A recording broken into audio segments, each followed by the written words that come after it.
ஓம் ஸ்ரீ தாரா நேயர்களுக்கு வணக்கம். மகாலட்சுமி மகாலட்சுமினாலே எல்லாருக்கும் இஷ்டம் இல்லையா? இந்த மகாலட்சுமியை வழிபடுறதுக்கான ஒரு அழகான நாள் ஒன்று இருக்குது. வரலக்ஷ்மி நோன்பு. வரலக்ஷ்மி நோன்பு யூஸ்வலாக நம்ம ஊர்லலாம் என்ன பண்ணுறாங்கன்னா, எங்களுக்கு அந்த பழக்கம் இல்லைங்க, நாங்கள் எங்கள் மாமியார் பண்ணலைங்க, அதனால் நாங்கள் பண்ணலைங்க அப்படின்னு சொல்கிறாங்க இல்லையா? ஆனால் மகாலட்சுமியை வழிபடுறதுக்கு பழக்கம் எதற்கு? என்ன பர்சனலாக கேட்டிங்கன்னா எடுத்துக்கலாமே. எல்லாருக்கும் பணத்தேவை இருக்குது, எல்லாருக்கும் மகாலட்சுமியின் அருள் வேணும்னு இருக்குது. அப்போது இதுதான் எங்கள் குடும்பத்தில் நாங்கள் ஃபாலோ பண்ணணும்னு நினைக்கிறதுல என்ன இருக்குதுன்னு எனக்கு ஒன்றும் புரியல. ஸோ அந்த மாதிரி யார் வேணும்னாலும் எடுத்துக்கலாம். தெய்வங்களை வழிபடுறதுக்கு குடும்ப வழக்கமோ என் குடும்பத்தில் இல்லைங்க, நாங்கள் எடுத்துக்கலாமான்னு தெரியல, பயமாக இருக்குது. லக்ஷ்மியை வழிபடுறதுக்கு என்ன பயம்? என்னதான் யட்சகுலத்தில் இருந்து வந்தாலும் அவள் தெய்வமாக மாறி இருக்கிறார் இல்லையா, மகாவிஷ்ணுவை கல்யாணம் பண்ணிக்கும்போது. ஸோ அப்படி இருக்கும்போது அந்த மகாலட்சுமியை நம்ம வழிபடலாம். அதனால் சப்போஸ் உங்களுக்கு இந்த வரலட்சுமி நோன்பு கும்பிட்றதுக்கான உங்கள் ஃபேமிலியில் இல்லைங்கிற பட்சத்தில் நீங்கள் மகாலட்சுமியை வரலட்சுமி நோன்பு அன்றைக்கி சாதாரணமாக கும்பிட்டுக்கலாமே. ஒரு மகாலட்சுமி படத்துக்கு முன்னாடி ஒரு அழகான சக்கரை பொங்கலோ பால் பாயசமோ செய்து வைத்து மகாலட்சுமி அஷ்டோத்திரம் சொல்லி மலர்களை தூவி நீங்கள் ஒரு அர்ச்சனை மாதிரி பண்ணலாம். சப்போஸ் எங்களுக்கு கலசம் வைக்கிற பழக்கம் இல்லைங்க, எனக்கு பயமாக இருக்குது அப்படி சொல்லும்போது சிம்பிளாக இப்படி கூட பண்ணலாம். பட் வரலட்சுமி நோன்பு வழக்கம் இருக்குதுன்னு சொல்கிறவங்க உங்கள் குடும்ப வழக்கப்படி நீங்கள் என்னென்னலாம் ஃபாலோ பண்ணிட்டு வந்தீங்களோ அது பண்ணலாம். சிம்பிளாக பண்ணணுங்கிறப்போ ஜென்ரலாக வரலட்சுமி நோன்பு என்ன பண்ணுவாங்கன்னா, அதுக்கு முன்னாடி நாளே வீடெல்லாம் சுத்தம் பண்ணி நல்லா ஒரு சிட்டிகை மஞ்சள், ஒரு சில கல் உப்பு, அதுக்கப்புறம் கொஞ்சம் பன்னீர் போட்டு வீட்டை தொடச்சிக்கிறது ரொம்ப நல்லது. நல்லா தொடச்சி விட்டுட்டு அதுக்கப்புறம் மறுநாள் காலையில் எழுந்து சுத்தபத்தமாக தலைக்கு குளிச்சுட்டு இப்போ பீரியட்ஸ் முடிஞ்சிச்சுங்க அப்படின்னு சொல்லும்போது நீங்கள் எண்ணெய் வச்சு ஒரு சிட்டிகை மஞ்சள் தூள், ஒரு கல் உப்பு போட்டு தண்ணி ஜக்கில் நல்லா கலந்து அதை வச்சு குளிச்சுக்கோங்க. தலை குளிச்சிட்ட பிறகு இல்லை உங்களுக்கு அது ஆச்சுன்னா, இல்லை எனக்கு சைனஸ் இருக்குது, தலைபாரம் இருக்குன்னா புரோக்ஷணம் தலையில் தெளிச்சுக்கிட்டால் கூட போதும், சரியா?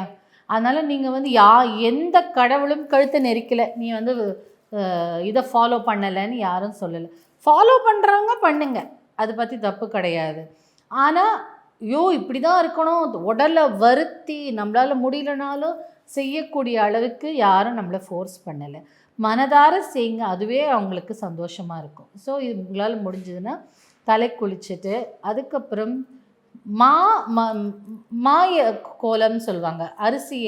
பச்சரிசியை ஊற வச்சு நல்லா ஒரு ஒன்று சுடு தண்ணியில் ஊற வச்சா 1 hour ஊறினா போதும். 1 hour ஜாஸ்தி தான், 1 hour ஊறினா போதும். இல்லை நீங்கள் நைட்டே ஊற வச்சுட்டு படுத்துக்கிட்டா கூட மறுநாள் காலையில் அதை நல்லா மிக்சியில் போட்டு அரைச்சிட்டு அந்த மாக்கோலம் இடுறதுங்கிறது ஒரு விசேஷம். முடிஞ்சால் நீங்கள் அதோடு சேர்ந்து காவி இட்டுக்கோங்க. அப்படி இல்லைன்னா மாக்கோலம் இட்டு அழகாக பூஜை அறையில் ஸ்ரீம் எழுதலாம். ஸ்ரீம்னு எழுதி மகாலட்சுமிக்கு நம்ம ஒரு ஆனர் கொடுக்கலாம். அதே மாதிரி கணவனையும் ஆனர் பண்ணணும் அன்றைக்கி இல்லையா? நீ மட்டும் போதுமா, உன் புருஷன் வேணான்னு சொல்ல முடியாது இல்லை. ஸோ அவருடைய கணவனையும் நம்ம அன்றைக்கி ஆனர் பண்ணுறோம். அதனால் துளசி இதெல்லாம் வாங்கி அன்றைக்கி பெருமாளுக்கும் ஒரு சின்னதாக ஒரு துளசி மாலையோ இல்லை துளசி வச்சோ ஒரு சாமந்தி பூ வச்சோ ஒரு அழகாக ஒரு ப்ரேயர். வீடு ஃபுல்லாக நல்லா கமகமன்னு, உங்களுக்கு வீசிங் இல்லை, ஆஸ்துமா இல்லை, உங்களுக்கு அந்த சாம்பிராணி போக ஆகும் அப்படின்ன பட்சத்தில் நல்ல கமகமன் சாம்பிராணி போடுங்க. அதுக்கப்புறம் உங்களால் முடிஞ்ச விரதம் இருங்க. இல்லைன்னா நீங்கள் என்ன பண்ணுங்கள், காலையில் ஏதாவது ஒரு முடிஞ்ச பிரேக்ஃபாஸ்ட்டு சாப்பிட்டுடலாம்.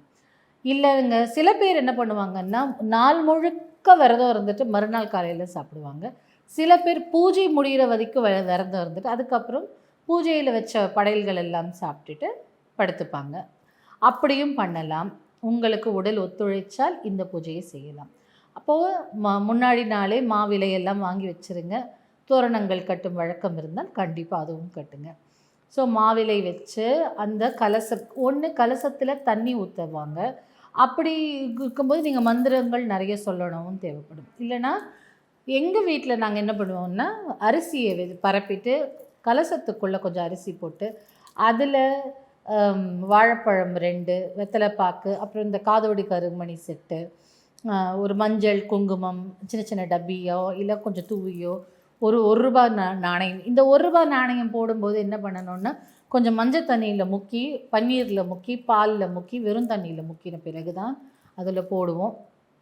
போட்டுட்டு மாவிலையில் கலசம் வைத்தால் ஓகே. அப்படி மாவிலை கிடைக்கலன்னா வெற்றிலையே ஒரு 5 வெற்றிலை வச்சிங்கன்னா அந்த அந்த கலசத்தின் வாய் ஃபுல்லாக அதை வச்சு மூடிடலாம். அதுக்கப்புறம் அதுக்கு மேலே தேங்காய் வைத்து மஞ்சளில் நீங்கள் முகம் செய்யும் வழக்கம் இருந்ததுன்னா செய்யுங்க. இல்லைங்க எங்கள் வீட்டில் இந்த வெள்ளி முகம் வாங்கி வச்சுட்டேன், இல்லை இப்போல்லாம் அழகழகான அம்பாள் முகம் விற்கிறாங்க, அந்த வச்சு கட்டிட்டேன் அப்படின்னாலும் ஓகே. ஷரடு கட்டிக்கும் வழக்கம் இருந்தால் உங்களுக்கு என்ன ஷரடோ அதை வாங்கி போடுங்க. இல்லைன்னா சிம்பிளாக ஒரு மஞ்சள் கயிறில் சின்ன சின்ன துண்டை, சுத்தமான துணியை அதை கட்டி ஒரு சரடு மாதிரி கட்டி அதை அந்த அம்பாள் மேலே போட்டுட்டு கொஞ்சம் அட்சதை கலந்து வச்சுக்கோங்க. அட்சதை கலக்கும்போது கொஞ்சம் மஞ்சள், தேவைப்பட்ட ஒரு சொட்டு நெய் போட்டு அழகாக அரிசியோட அட்சதை கலந்து அதை வச்சுக்கோங்க. அர்ச்சனைக்கு கொஞ்சம் பூ வச்சுக்கோங்க. கீழே உட்காந்து சொல்லும்போது, கீழே முடிஞ்சால் உட்காருங்க, இல்லை ஒரு ஸ்டூல் போட்டு உட்காந்துன்னா உட்காந்துக்கோங்க, ஒன்றும் பிரச்சனை கிடையாது. கீழே உட்காந்து சொல்லணும்னா ஒரு விரிப்பு விரிங்க, இல்லை உங்ககிட்ட தர்பை பாய் இருக்குது அப்படின்னா அதை போட்டுட்டு உட்காந்துக்கோங்க. உட்காந்துட்டு ஓம் மகாலட்சுமி நமக 108 முறை சொன்னாலே போதும். நீங்கள் பெருசாக மகாலட்சுமி மந்திரம் சொல்லணும்னு அவசியம் இல்லை. இல்லை நீங்கள் கனகதார ஸ்தோத்திரம் இருந்தால் அதை படிங்க. இல்லை வரலக்ஷ்மி மந்திரம் எனக்கு தெரியும், அவங்களோட 108 போற்றி தெரியும் அப்படின்னா அதை பற்றி சொல்லுங்கள். இல்லை சிம்பிளாக ஓம் மகாலட்சுமி நமகன்னு சொல்லிகிட்டே இருக்கலாம். இல்லை ஸ்ரீம் ஸ்ரீம் ஸ்ரீம் ஸ்ரீம்னு நம்ம மந்திரம் ஜபிச்சுட்டே இருக்கலாம். கற்பூர தீப ஆராதனை பண்ணுங்கள். படையலுங்கிற பட்சத்தில் ஒரு சக்கரை பொங்கலோ இல்லை பால் பாயசமோ இனிப்பு வஸ்துக்களை செய்யலாம். சில பேர் அன்றைக்கி ஃபுல்லாக உப்பு போட்டு சாப்பிட மாட்டேன்னு சொல்லுவாங்க. வெறும் இந்த பாயசம், பூஜைக்கு அப்புறம் நான் பாயசம் சாப்பிட்டுக்கிறேன், சக்கரை பொங்கல் சாப்பிட்டுக்கிறேன்னு சொல்லுவாங்க. உங்களுக்கு ஓகேனா சாப்பிட்டுக்கோங்க. இல்லைங்க எனக்கு டயபெட்டிஸ் இருக்க சாப்பிட முடியாதுன்னா வடை கூட வச்சு நீங்கள் படையல் போடலாம். என்ன ஒரு மெதுவடை சொல்லுவாங்கல்ல, உளுந்து வடை, அந்த மாதிரி அதை வச்சு கூட போடலாம். வச்சுட்டு அழகாக ப்ரேயர் பண்ணுங்கள். பண்ண பிறகு நீங்கள் அதை அந்த படையலையே கூட நீங்கள் சாப்பிட்டுக்கலாம். வீட்டில் எத்தனை பேருக்கு அன்றைக்கி வீட்டில் சண்டைகள் போடுறது பெருசாக நம்ம ஒரு 16 ஐட்டம் செஞ்சு வச்சுட்டு வீட்டில் எப்போ பார்த்தாலும் சண்டை போட்டுகிட்டே இருந்தோம்னா, இப்போ நம்மளை யாராவது வீட்டுக்கு கூப்பிடுறாங்க, வீட்டுக்கு கூப்பிட்டுட்டு அவங்களுக்குள்ளே பயங்கரமாக பிடிச்சிக்கு நிற்கிறாங்கன்னா நம்மளுக்கு அந்த வீட்டில் போய் சாப்பிட பிடிக்குமா? முதல்ல இந்த கூச்சல், சண்டை போடுறது, கூச்சல்ல சந்தோஷ கூச்சலும், இந்த சண்டை போடுறது, ஒருத்தவங்களை பற்றி தப்பாக பேசுறது, காசிப் பண்ணுறது, ஒருத்தவங்க நல்லா இருக்கக்கூடாதுன்னு நினைக்கிறது, இதுவே ஒரு கெட்ட விஷயம். அதனால் அதெல்லாம் பண்ணாமல் அன்றைக்கி நல்ல சந்தோஷமாக இருங்க. குழந்தைகளிடம் நிறைய டைம் ஸ்பெண்ட் பண்ணுங்கள். நீங்கள் ஹாரத்தி காமிக்கும் போது மகாலட்சுமி அழைக்கணும் இல்லையா, நம்ம வீட்டுக்குள்ளே வான்னு. அப்போது கற்பூரத்தை வாசலுக்கு எடுத்துகிட்டு போய் அங்கேருந்து அழகாக உங்களுக்கு அந்த பாக்யத லக்ஷ்மி பாரமா அந்த பாட்டு தெரிஞ்சால், இல்லை மியூசிக் நீங்கள் சிடியில் போடுறீங்க அப்படின்னாலும் போடலாம்.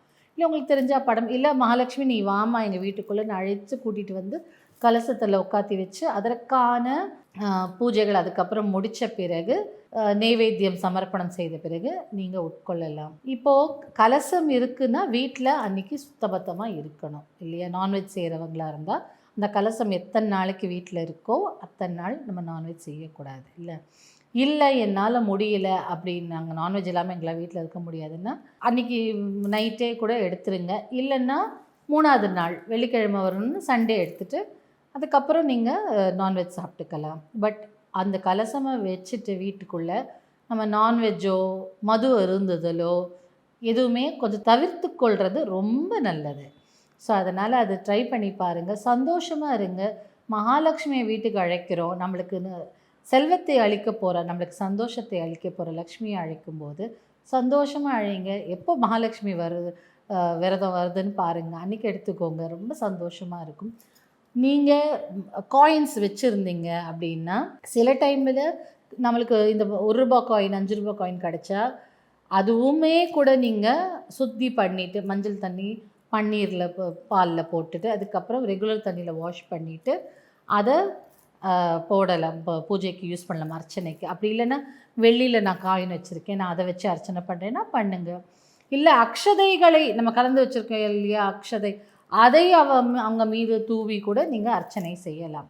ஸோ அந்த மாதிரியானலாம் பண்ணுங்கள். நீங்கள் கலசம் எடுத்த பிறகு அங்கே அதில் அரிசி போட்டு வச்சுருப்போம் இல்லையா, அந்த அரிசியை நல்ல ஒரு சக்கரை பொங்கல் செஞ்சு நீங்கள் எல்லாம் குடும்பத்தோடு உட்காந்து சாப்பிடுங்க. அதுவே ஒரு நல்ல விஷயம். அந்த அரிசி வச்சு பிரியாணி செய்கிறது, நான்வெஜ்ஜில் சிக்கன் ஊற்றி சாப்பிட்றது, அது வேண்டாமே. அதனால் ஒரு தோஷம் கிடையாது. பட் எதுக்கு நம்ம ஒரு நல்ல விஷயத்துக்கு பண்ணுறோம். அப்படி பண்ணும்போது நல்ல ஒரு சக்கரை பொங்கல் செஞ்சோ இல்லை வெண்பொங்கல் செஞ்சு கூட சாப்பிடுங்க, உங்கள் இஷ்டம்தான். நான்வெஜ்ஜோட கலக்காமல் சாப்பிட்றது ரொம்ப விசேஷம். தயிர், பால் இதெல்லாம் கூட அவளுக்கு சமர்ப்பணம் செய்யலாம். பால் சாதமோ பால் பொங்கலோ அழகாக செஞ்சு வச்சு குழந்தைங்களுக்கு கொடுக்கலாம். என்ன, அவளும் குழந்தை உள்ளம் கொண்டவள் தான். அதனால் நம்ம சந்தோஷமாக அழைச்சி சந்தோஷமாக செலிப்ரேட் பண்ண வேண்டிய நாள் அன்றைக்கி. எந்த ஒரு கஷ்டம் பட வேண்டாம். எனக்கு இவ்வளோ பணம் இல்லைங்க, அவளுக்கு ஒரு பழம் வாங்க கூட பணம் இல்லை அப்படின்னா பரவாயில்ல, 2 வாழைப்பழம் வச்சு ப்ரே பண்ணுங்கள், தப்பு ஒன்றும் இல்லை. மனசார ப்ரே பண்ணுங்கள். அன்றைக்கி புது ட்ரெஸ் வச்சு புடவை வச்சு கும்பிட்றது எங்கள் வழக்கம். என்னால் புடவை வாங்க முடியலன்னா பரவாயில்ல, ப்ளவுஸ் பிட் வச்சு கும்பிடுங்க. எதுவும் அப்போ அதுவுமே இல்லைன்னா, அம்மா இந்த தடவை எனக்கு நீ கொடு பணத்தை, அடுத்த தடவை நான் வந்து உனக்கு இன்னும் நல்ல விமர்சனமாக இந்த நாளை கொண்டாடுற அளவுக்கு என்ன நீ செல்வம், எனக்கு செல்வம் கொடுன்னு வேண்டிக்கோங்க. எதுனாலும் அட்ஜஸ்ட் பண்ணிப்பேன், நல்லவ தான் அவன் கொஞ்சம். ஸோ அதனால் இந்த அம்பாளை நம் பக்கமாக அன்பாகவும் அரவணைப்போடும் நல்ல தூய மனதோடும் அன்றைக்கி ப்ரேயர் பண்ணலாம்.